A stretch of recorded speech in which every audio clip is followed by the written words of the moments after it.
මාස 8කට හිත හදාගන්නේ අකමැති විදිහට වැඩ කරනවා. ඉතලා මේ මොන විකාරද කියන්නේ උගන්නන්නේ හරි. වැඩක්ම නැහැනේ ජීවිතේට. මේක කරන්නේ නැතුව අපිට අපේ ලයිෆ් එකේ ඊළඟ චැප්ටර් එක අපිට ඕන විදිහට හදාගන්න බෑ. සුන්දරම ජොබ් එක කියලා ඔයා හිතන ජොබ් එකේ 160කට අඩුයි ඔයා කැමති පාර්ට් එක.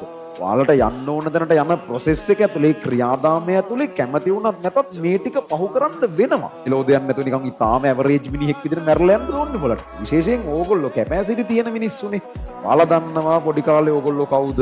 මේ ඉන්න දාස් ගානම මේ ඔන්ලයින් එකේ ඉන්න හැම එකම ඔය එකෙක් නෑර මරපන්තින් කැපැසිටි තියෙනවා. ඒතර එහෙම උන් ඇවරේජ් මිනිස්සු විදිහට මැරලා යන එක තමයි මම දකින්නේ මිනිහෙකුට මේ ලෝකේ කරන්න පුළුවන් මෝඩම වැඩේ කියලා.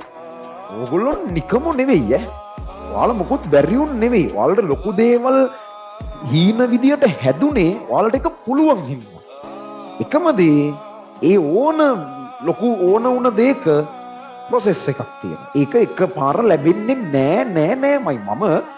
මගේ හැම දවසකම 180කට එහා මං අකමැති දේවල් කරමින් අවුරුදු 5ක් ගත කරලා තියෙනවා. අර කමිට්මන්ට් එක ඒකට හිත හදාගන්න එක ගොඩක් උන්ට බැරි ඒ පාර්ට් එක. ඒ කියන්නේ මට අරක ඕන නම් මට ඒ වෙනුවෙන් යම් කාලයක් මං අකමැති දේවල් කරන්න වෙනවා.